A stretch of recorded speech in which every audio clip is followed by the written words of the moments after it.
What is up? Eric Brooker here. I am your host, and welcome to the Counsel Culture podcast.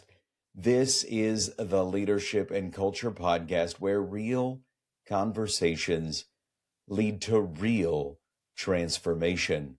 Whether you are new here or you've been along for the journey for a while, this is where we go beyond the surface.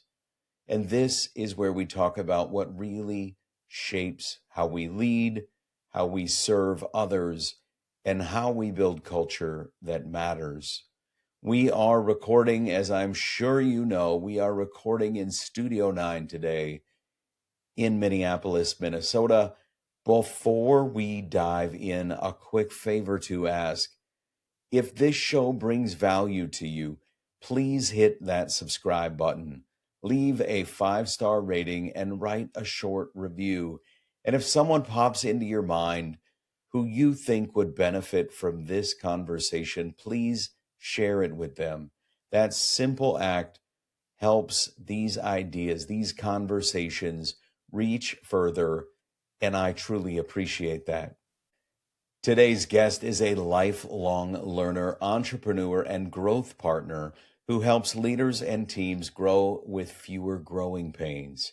Nathan Schock is a co-founder, author, speaker, business coach, and team trainer whose work centers on building businesses people love, organizations with culture, clarity, and purpose at their center. His perspective on business growth, experience economy thinking, and resilient leadership is both practical and inspiring. I can't wait for you to hear this one. This show is dedicated to Nathan's journey. This conversation is what we make it. This is Counsel Culture.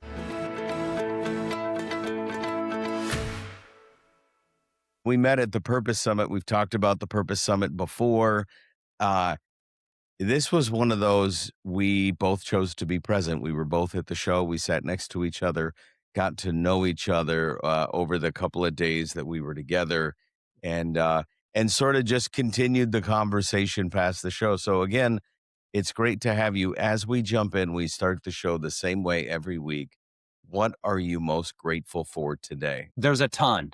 And before I do that, though, let me rewind and remind you of one thing, and that's that at the Purpose Summit, we kind of randomly ended up at dinner together the first night, right? You remember that. And was like, wow, not only do I like this guy's haircut, like we believe the same things, right? Like, so it was like this brother from another mother from the very beginning. So awesome to be here.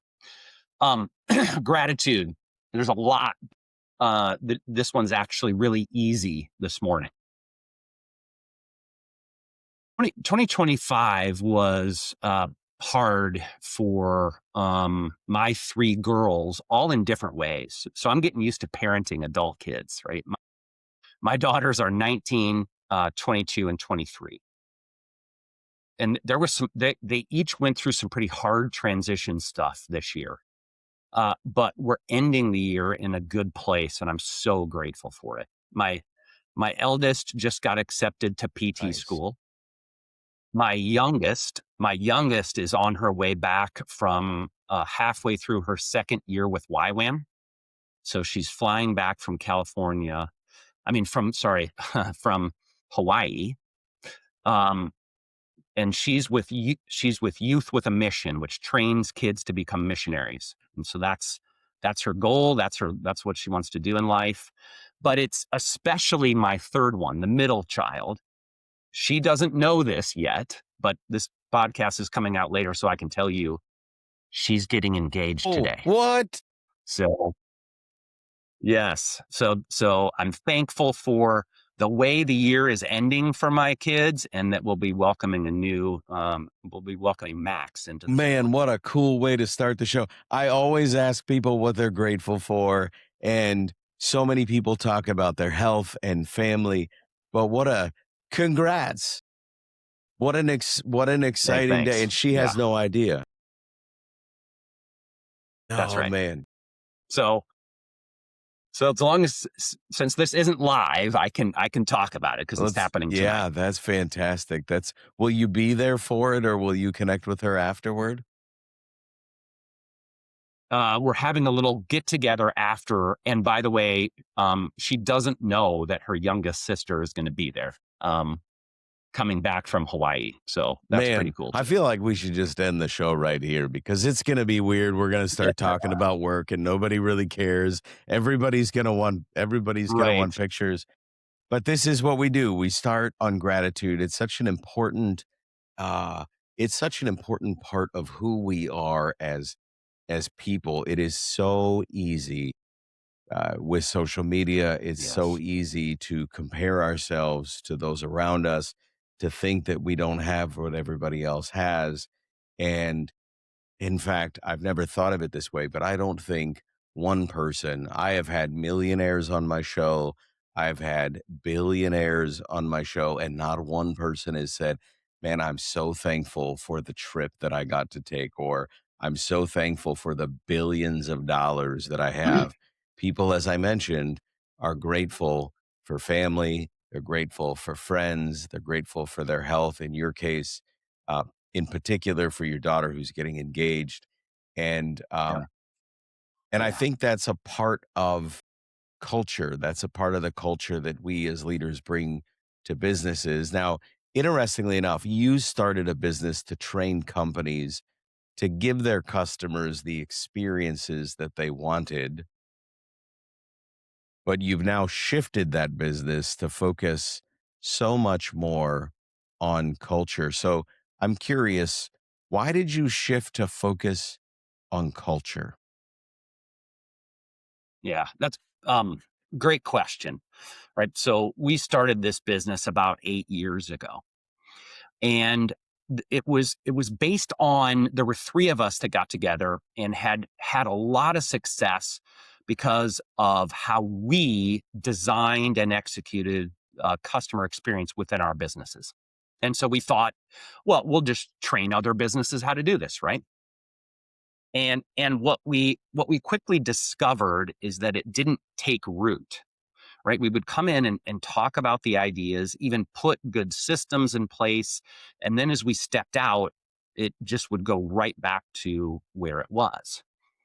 And it was actually a lot of stuff from your past guest, Pat Lencioni, that got us to understand the reason was because the cultural foundation in the Mm, business wasn't right.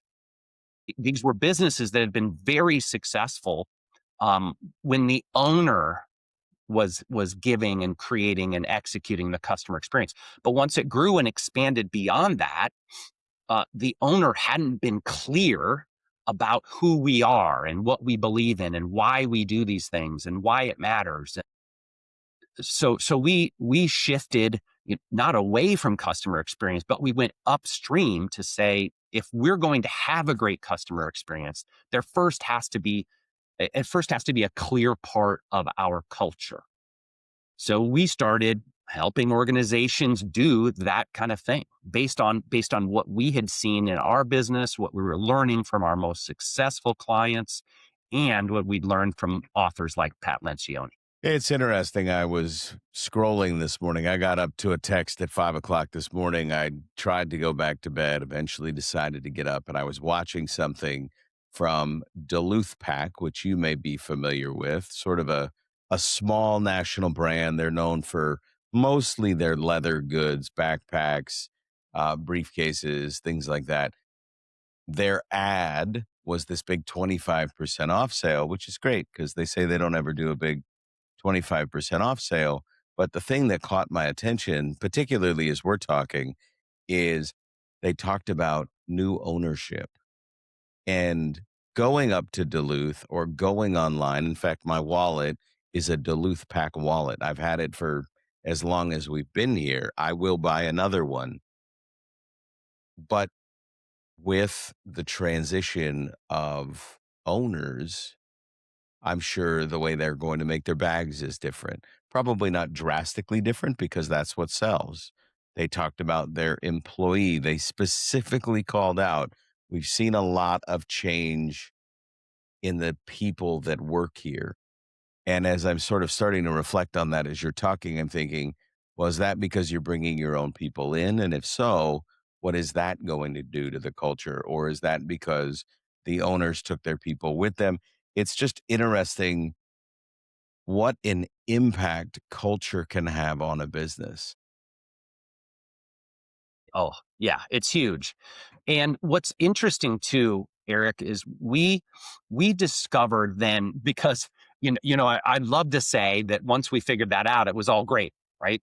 And um, but there were still challenges. And one of the things we had to figure out is that we were not the culture turnaround company, right? Like they would come in and fix everything. And oh my gosh, if we don't do something, this company is going to go down the tubes. No, no, no. That was not us because we tried that and it didn't work. We were the company who would come in and say, you come into another company that had a lot of success and had a clearly defined culture. Again, when it was a tight knit team around that kind of founding group. But then once they started to expand, they just lost sight of that. Now they're bringing in people. There's too many new people to report to be handled in a reporting relationship with some of those original group. And as you grow, and the people who are actually giving the experience are further away from the center, it just gets lost in translation.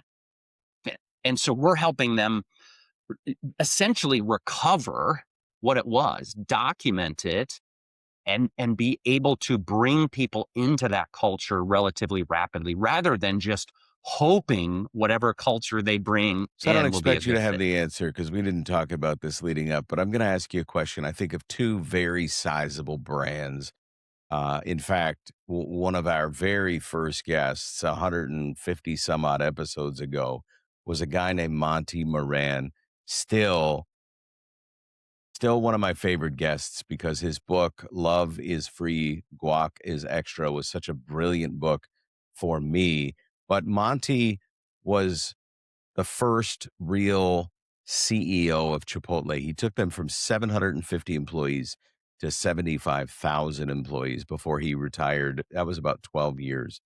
And what I have seen since his departure, as they've continued to grow and scale as a business, is it's just kinda gotten gross. The food's fine.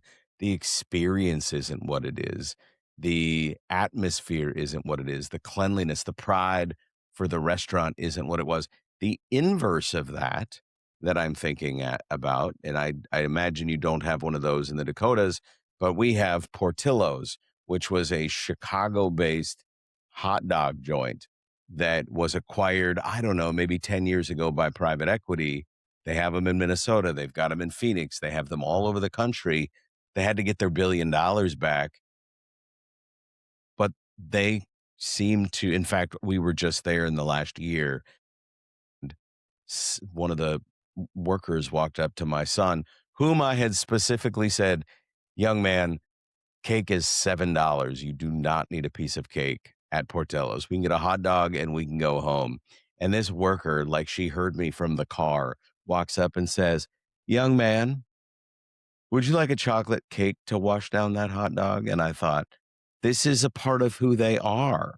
And so how does one maintain culture through that rapid growth? Yes. So it is a challenge, right? It's a large challenge. You've heard the phrase, I'm sure, before, that growth is the Yes. enemy of culture. And it surely can be, right? But the key words are intentionality and clarity, right? Because what I find a lot of times is with those smaller businesses, they're not so much intentional about culture. It's just everyone's soaked in it, right? Everyone is so close to that leader. Like if you want to know how to take care of a customer, you just watch the leader do it, right? So they're not documenting systems and being Mm. clear about who we are and what we believe in, but proximity is what leads to the great experience. Now you start to expand, right? You think about Chipotle. You go from those first few stores to now being all over Yeah. the country.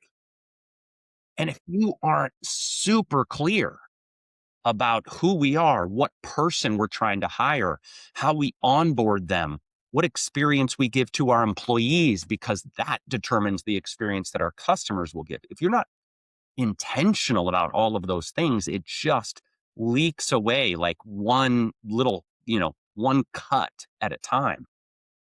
And before you know it, you get out to the farthest edges of your business and the culture's not even recognizable. So so it starts with being really, really intentional to say, this is who we are, this is what we do, this is what we believe, and all of the things that have to happen in order to Well, you maintain said that. something. And then the next step Well, you said after intentionality is clear. and you said something Yeah. that I think is so interesting because the Chipotle example was so moving is probably over dramatizing it, but for lack of a better term, moving to me because Monty was the guy that would walk into a restaurant, unassuming, sort of pre social media. You didn't know who he was.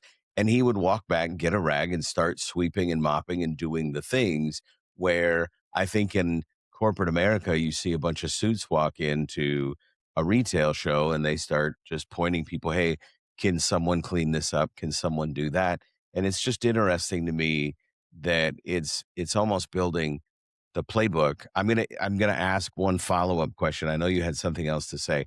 I read recently that Target, this sounds crazy to me, but I feel like this is right up your alley. Target is now telling people in a written memo that they, as employees of the store, are required to smile at people that they are within 10 feet of. And this is what you're talking about, sort of documenting policies and creating that culture. Is that right? Well, here's what's interesting, right? So take Target, great example, right? To say that um, that's like a directive, a task, right? Go smile, right? Go smile in front of the customers. Now let's take another example and compare that to why is it that Disney, who hires hundreds of thousands of people, why don't they have to send out a memo saying Mm. smile when you're in front of the right? Because their identity, their vision is to create the happiest place on earth. So we are the kind of place where people are happy. And now I don't have to, send memo to tell people to smile because that just is who they are. Because if you're going to be the happiest place on earth, you can't do it when your employees are frowning. So again, that's identity, which is the decision you have to make before task. And it's always more powerful. That's what culture is. It's so funny to me because when you say Disney, I can think of at least a half a dozen experiences I have had over the years where I remember we were pushing a stroller.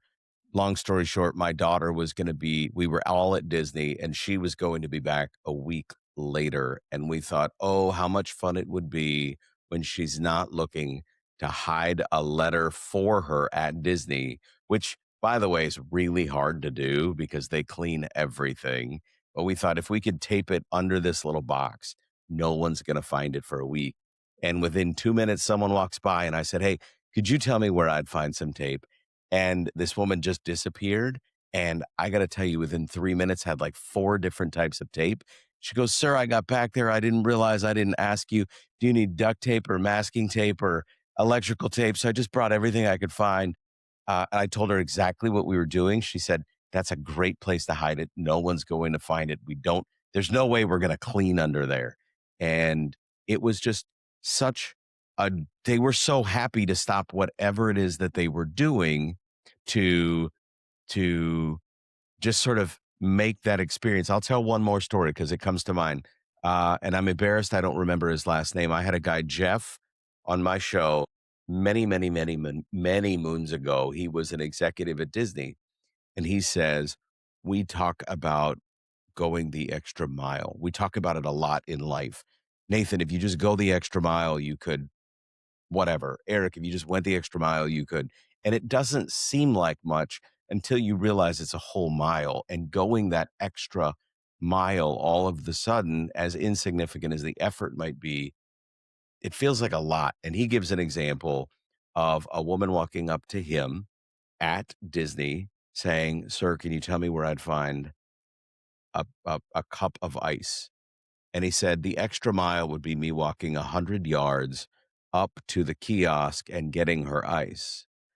But I don't want to walk 100 yards. She just needs a cup of ice." So I point to the kiosk and tell her it's over there, but that's not the Disney experience that we are called to deliver. So what I do is I radio ahead to the kiosk and I say, "Nathan, there's a woman walking up with a goofy hat.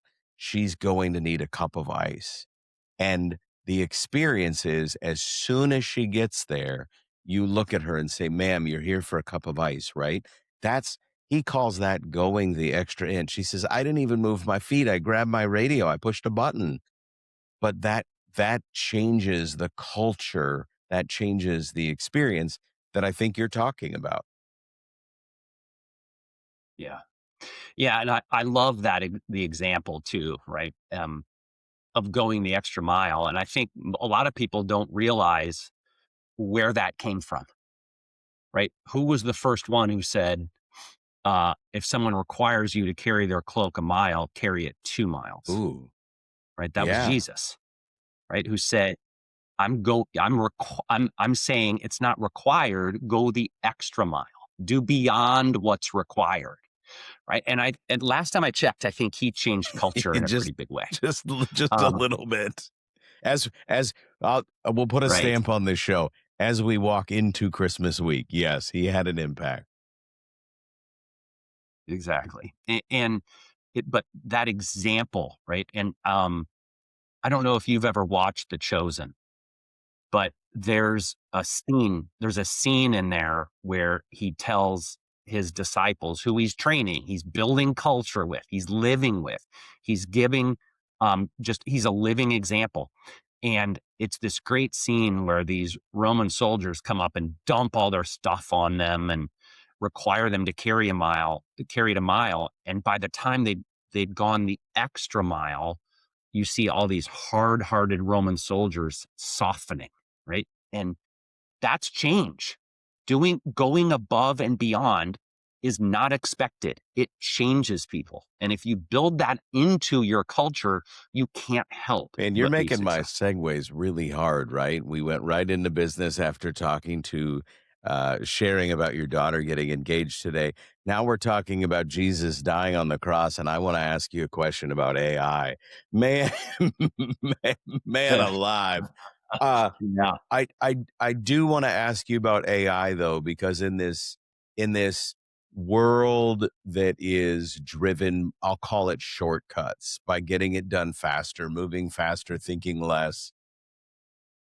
In fact, I read a story years ago that we as a society think less because of Google. I might ask you who won the NBA's Most Valuable Player Award in 1989, and rather than me processing for 5 minutes with you out loud who that can be, I just go to Google.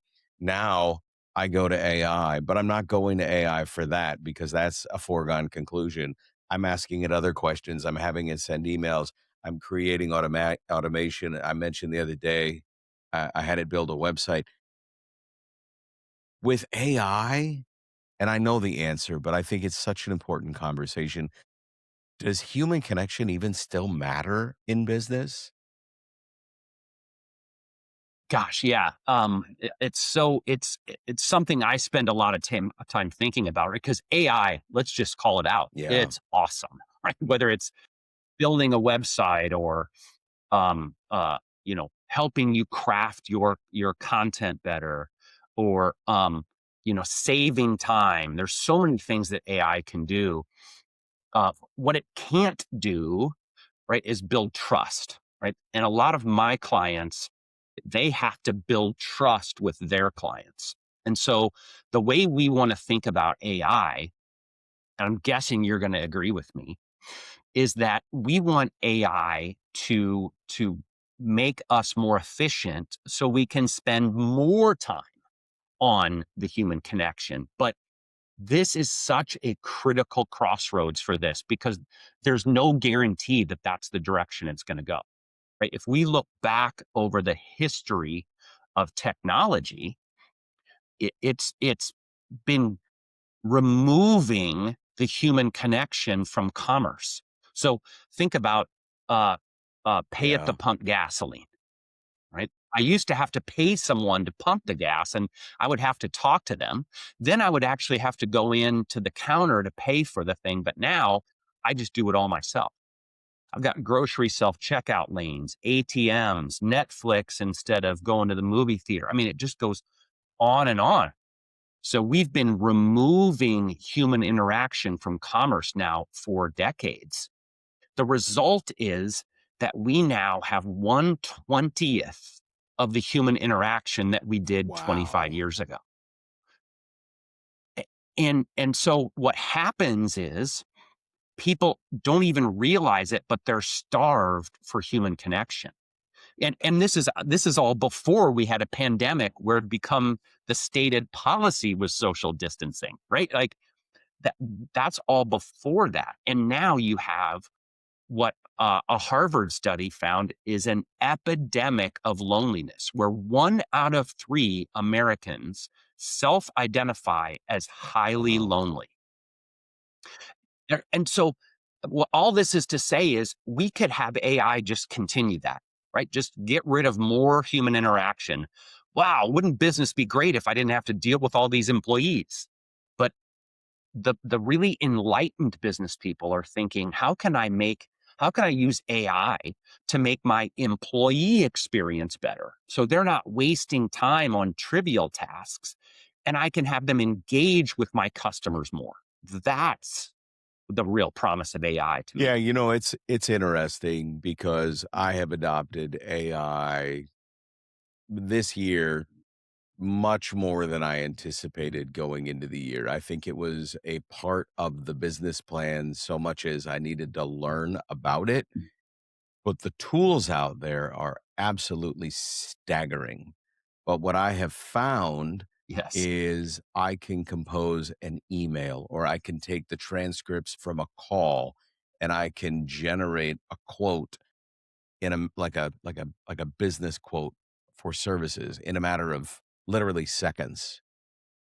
But then I am finding it gives me more time to engage in the opportunity and dialogue about the quote and have meaningful conversations.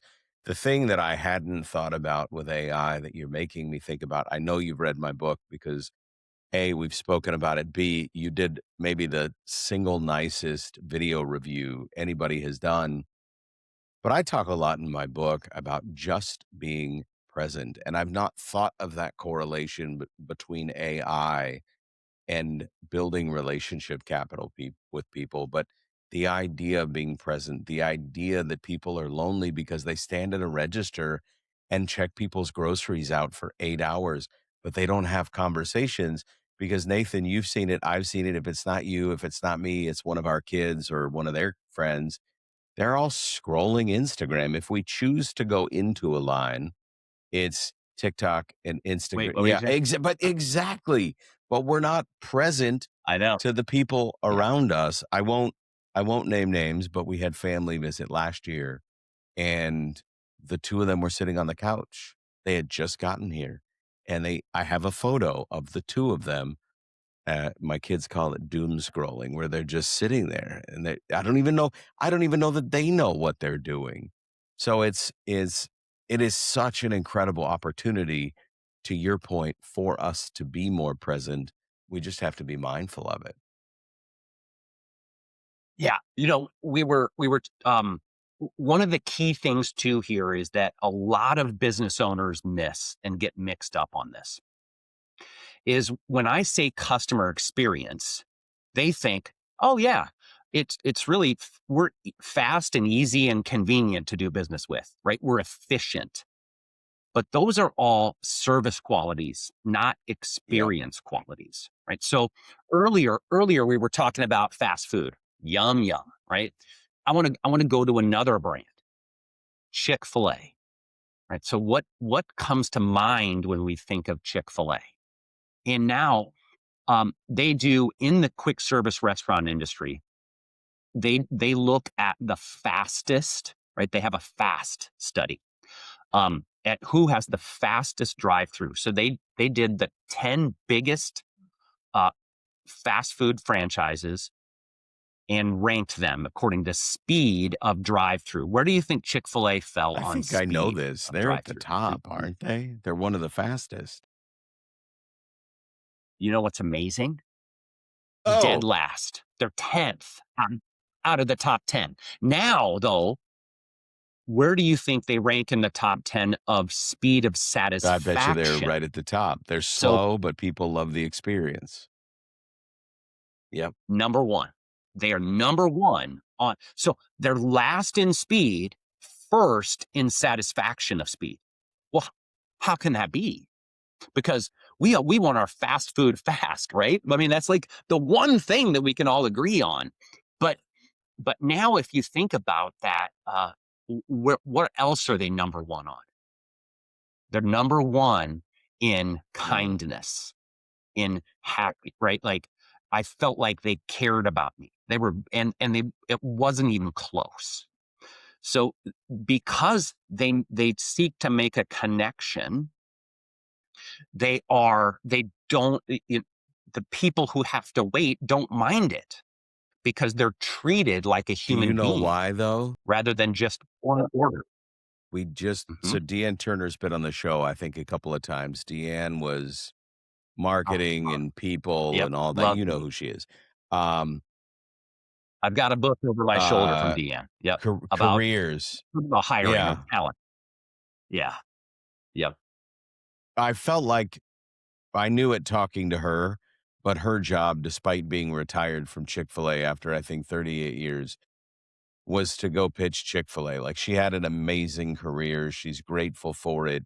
She's written books about that experience. But interestingly enough, and I won't get into the details, but we had a friend recently go through the process of trying to become a franchise owner.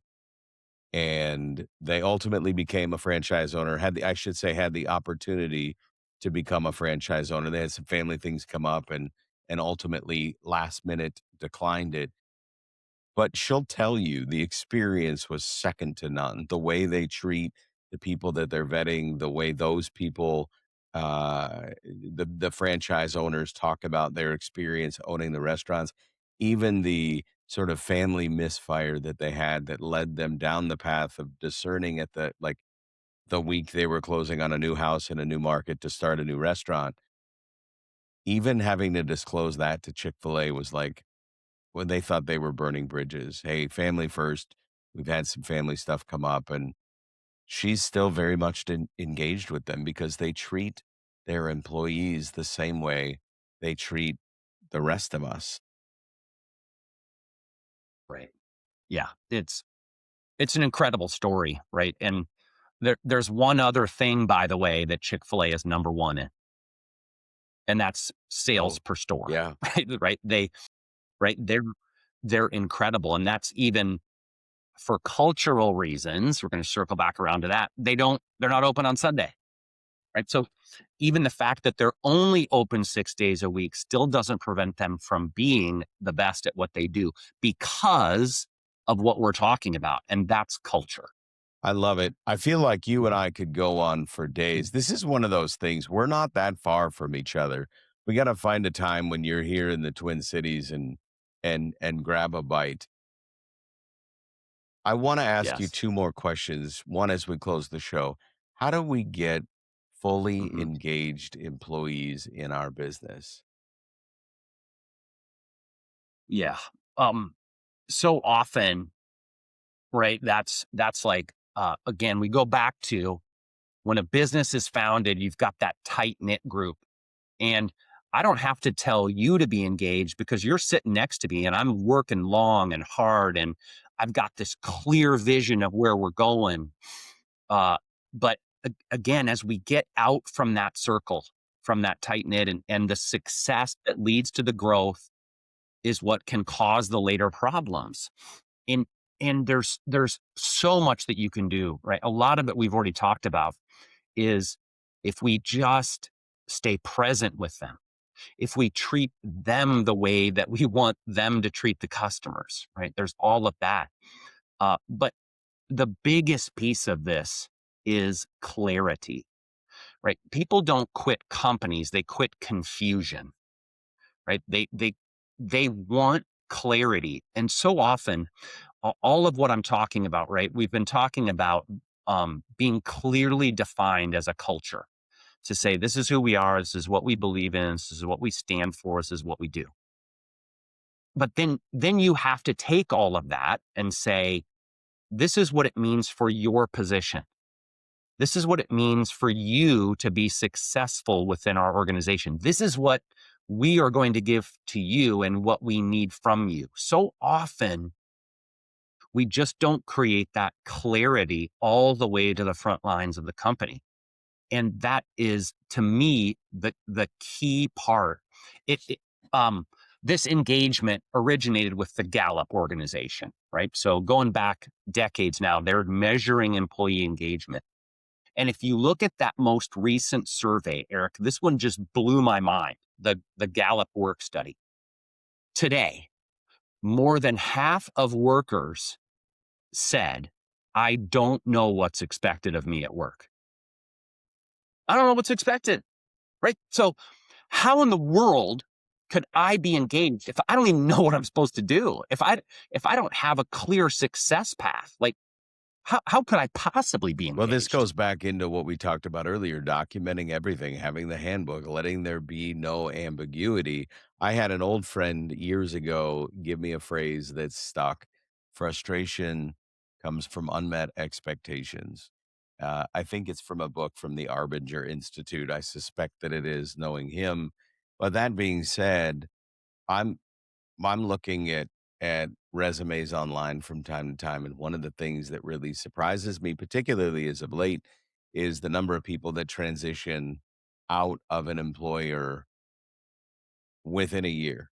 I mean, it's staggering right now. And why wouldn't it be? They don't know what's expected of them, which means they're probably not meeting expectations.